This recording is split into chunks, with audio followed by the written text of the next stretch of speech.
सो hi guys, आदर्श है। 9 अप्रैल का shift 1 और शिफ्ट 2 का पेपर खत्म हो गया। यानी कि हम लोगों की जो बीटेक के लिए जो पेपर होने वाली थी वो ऑलमोस्ट खत्म हो गई हम लोगों की पेपर। इससे पहले का जो पेपर हमारा रहा, 4th का हो, 5th का हो, 6th का हो और 8th का हो, इन सारी पेपर की आंसर की और एक्सपेक्टेड कट ऑफ की लिंक मैंने डिस्क्रिप्शन पे डाल रखी है। वहां से जाके आप लोग आराम से चेक कर सकते हैं। 9 अप्रैल का भी जो पेपर था वो अपने आप में खास था। वो और सारे पेपर के ऐसा था नहीं, थोड़ी बहुत इसमें डिफरेंसेस थी। पेपर थोड़े से स्टैंडर्ड पूछे गए थे। किस तरीके के क्वेश्चंस पूछे गए थे आगे चल के हम लोग अभी डिस्कस करने वाले हैं। इस वीडियो के लिंक पे 9 अप्रैल की भी आंसर कीज और एक्सपेक्टेड कट ऑफ की लिंक आप लोगों को मिल जाएगी। वहां से जाके आप लोग चेक कर लीजिएगा। साथ ही साथ मेरी व्हाट्सएप की लिंक भी आप लोगों को डिस्क्रिप्शन में मिल जाएगी और टॉप इंजीनियरिंग एग्जामिनेशंस जिसको आप लोग अप्लाई कर सकते हैं, क्योंकि जेईई मेंस अभी आपकी खत्म हो चुकी है, तो जाके आप लोग अप्लाई कर लीजिएगा। और इंजीनियरिंग कॉलेजेस की रिव्यू की लिंक वो डिस्क्रिप्शन पे आपको मिलेगी, वहां से जाके एक बार आप लोग जरूर से जरूर चेक कीजिएगा। चलिए 9 अप्रैल की अगर मैं बात करूं तो शिफ्ट 1 अगर आप देखेंगे, 9 अप्रैल की शिफ्ट 1 अमूमन हर दिन अगर आप देखेंगे, फॉर एग्जांपल अगर 4th की देखेंगे, 5th की देखेंगे, 6th की देखेंगे या 8th की देखेंगे, एक पेपर कहीं ना कहीं इजी पूछा जाता था, दूसरा पेपर थोड़ा सा टफ पूछा जाता था, या फिर दोनों ही पेपर इजी पूछी जाती थी। लेकिन 9th का जो पेपर हुआ आप लोगों का, कहीं ना कहीं दोनों ही पेपर स्टैंडर्ड आप लोगों से पूछे गए। इवन अगर आप शिफ्ट 1 की बात करेंगे तो फिजिक्स जो पूछा गया वो थोड़ा सा पैटर्न चेंज करते हुए मॉडरेट लेवल के क्वेश्चंस आप लोगों से पूछे गए।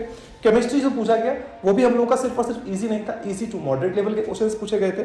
और मैथमेटिक्स जो आपका क्वेश्चन पूछा गया था वो मॉडरेट क्वेश्चंस थे, बट लेंथी क्वेश्चंस थे, थोड़े कैलकुलेटिव क्वेश्चंस थे। वहीं अगर आप शिफ्ट 2 में आएंगे तो शिफ्ट 2 में हम लोगों का फिजिक्स अगेन मॉडरेट पूछा गया था, केमिस्ट्री यहाँ पे इजी टू मॉडरेट पूछी गई थी, बट मैथमेटिक्स यहाँ पे आप लोगों का टफ पूछ दिया गया था, लेंथी पूछ दिया गया था। तो डिफरेंटली अगर आप शिफ्ट 1 और शिफ्ट 2 में बात करेंगे तो shift 2 was slightly tougher than shift 1, but shift 1 भी आसान किसी भी नजरिया से नहीं था। शिफ्ट 1 का भी पेपर एक स्टैंडर्ड पेपर था और शिफ्ट 2 तो डेफिनेटली एक स्टैंडर्ड पेपर आप लोग कहेंगे ही कहेंगे। तो दोनों ही पेपर का मुझे ऐसा लगता है, दोनों ही पेपर में कहीं ना कहीं एक्सपेक्टेड कट ऑफ, मतलब कि कितने मार्क्स पे आपको कितनी परसेंटाइल मिल सकती है, इसमें थोड़ी बहुत फेरबदल आएगी दोनों ही शिफ्ट में, मुझे ऐसा लगता है। हालांकि मैंने डिस्क्रिप्शन पे marks versus rank versus percentile की एक ब्लॉग बना रखी है, उसको जाके आप लोग जरूर से जरूर देखिएगा। सामने यहाँ पे दिख रहा है वो मार्क्स की बेसिस पे मैंने यहाँ पे दिखाया है। मतलब फॉर एग्जाम्पल अभी आपने 300 मार्क्स का पेपर देखा है तो कितने मार्क्स आपके लमसम आ जाएंगे कि आप जेईई एडवांस के लिए एलिजिबल हो जाओगे, वो उस चीज के बारे में भी हम लोगों ने डिस्कशन किया है।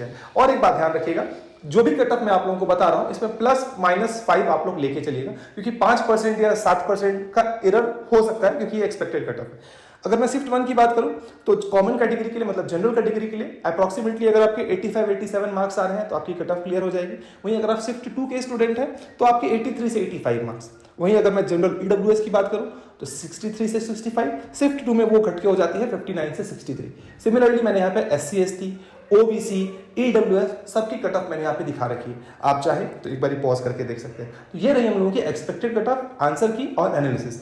आपको ये पेपर कैसा लगा वो आप मुझे डिस्क्रिप्शन पे या फिर कमेंट बॉक्स पे कमेंट करके जरूर बताइए। एक और बात, कॉलेज रिव्यूज में पिछले 4-5 सालों से करता आ रहा हूं, अभी तक तकरीबन 60-70 कॉलेजेस के बारे में बता दिया है। आप उसको अगर देखना चाहेंगे तो कॉलेज रिव्यूज की लिंक मैंने डिस्क्रिप्शन पे दे रखी है, वहां से जाके आप लोग देख सकते हैं। लेकिन अभी अगर आप और कोई कॉलेज के बारे में जानना चाहते हो और आप मुझे कमेंट बॉक्स पे कमेंट करके बताएंगे तो सबसे ज्यादा कमेंट जिसके लिए होगी उस कॉलेज के ऊपर हम लोग कॉलेज रिव्यू जरूर से जरूर करेंगे। उम्मीद करता हूं कि ये वीडियो आप लोगों को पसंद आई होगी और आगे इसी तरीके की वीडियोस देखने के लिए चैनल को सब्सक्राइब कर लीजिएगा। तब तक के लिए बाय बाय।